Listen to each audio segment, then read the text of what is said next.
So it's sort of a mom joke that we're all in on. Jumping on the tramp sometimes doesn't jive for a woman who has been through childbirth. It's like a grown-up girl code. We understand it, but we don't often talk about it. Lindsey Newman is a postpartum exercise specialist, and she is here to share 5 reasons for a weak bladder and some practical solutions too. Great to have you, Lindsey. Thank you. So let's just say it how it is. A lot of moms can't hold it in like they used to. It's so true, but it doesn't have to be the case. We do kind of laugh about it, but this is something that we can fix.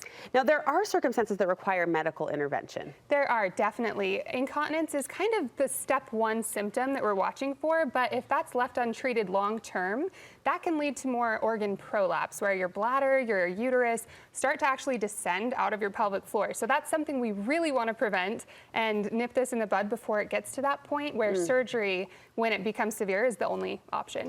Outside of those times and that option, let's talk about specific problems and ways to correct them. You say a lack of core strength can be a problem. Yes, this is honestly one of the biggest reasons that I see for women peeing their pants, is you don't realize the kind of training and intention that it takes to bring your core back to where it was pre-baby. After you've, yeah. Exactly. Yeah. And when you've been stretched and elongated, we are a pressure management system. I like to tell my clients we're like a soda can, and if you think of a soda can that's kind of crumpled and crushed, that's kind of what happens to your posture and your muscles, how you hold yourself after you've had a baby, and we have to kind of put things back together so that the pressure can be maintained really well. And how do you do that? What does that look like? That looks like training. So alignment is a huge, huge thing. When we are pregnant, our alignment is going to change your posture, and posture is something that's trained. Whether you're doing it intentionally or not, if we're sitting at a desk all day, we're hunched over, we're training a specific posture. So mom's efforts weren't in vain. So no, when she said sit up straight, shoulders back. Well, true, but also pregnancy kind of changes that alignment without you knowing, and it's not your fault.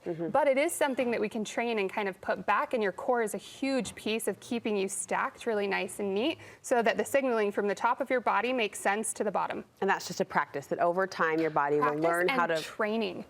So definitely we want to put intention here, not just practice sitting up straight, but with my clients, I'm training their core. We're training their glutes, their big anchor muscles, to really put their bones back where we want them to be. We'll talk about the glutes. That anchor muscle does play a role as well. Yes, glutes, strong glutes are a huge help for a healthy pelvic floor. So when your glutes are kind of intact and strong and they're doing what they should do, they really pull the pelvis from behind and anchor you in that more neutral position.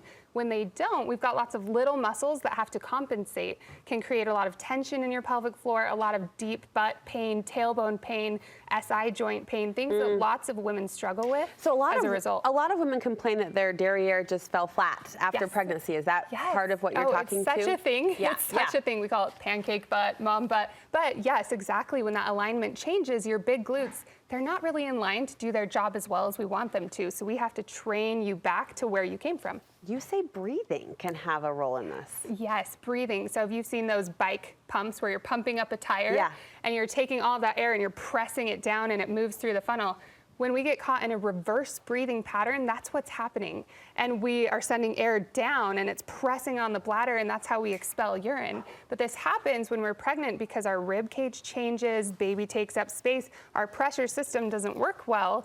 When we exhale, we should actually be sending air back up and out the system, inhaling, breathing it back in. So a reverse breathing pattern, by definition, the air is just going down, but not backwards, coming out. And is that something you can retrain as well? Or you're inhaling and you're breathing up, and exhaling, all the pressure goes down. I mean, it makes sense. It makes sense, right? Is that something you can retrain? Yes, absolutely. We work on getting your rib cage more mobile, putting things back in line, creating that strength so that you're breathing correctly and sending that pressure away from your pelvic floor. You say some women have unnecessary or excessive tension. What do you mean by that? Yeah, exactly. It kind of goes back to what I was saying about the glutes, or a muscle that's underperforming will always leave smaller muscles in its wake to do its job.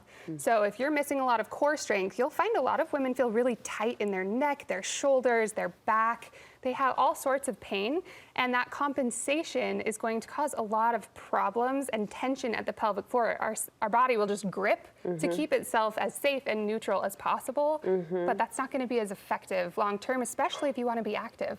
Can these practices or this kind of training really make a difference overall, or is this just sort of a short-term band-aid? No, this is the root cause approach to resolving these issues. What we want to do is not symptom manage or do exercises just to maintain where we're at. We want to strengthen beyond that so that you can jump on the trampoline. And I've worked with clients who are newly postpartum all the way to 52, lifting weights and wanted to stop peeing their pants and did, because we trained beyond and created more strength than just symptom management. Where can we get more information about your program? Yes, I find most of my clients on Instagram. So you can find me at 4th Trimester Fitness Academy on Instagram, and that's typically how I get in touch. All right, Lindsey, thank you so much. Yeah, thank you.